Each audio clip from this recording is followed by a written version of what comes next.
A severe thunderstorm was located over Kankakee, moving northeast at 60 miles per hour. Hazard, quarter-size hail. Radar indicated. Impact, damage to vehicles is expected.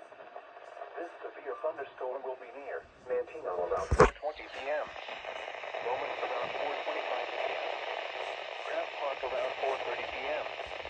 Other locations impacted by the severe thunderstorm include Sun River Terrace and Salmons Point, including the following Interstate 57 between mile markers 306 and 325. A tornado warning remains in effect until 10 p.m. for northeastern Illinois.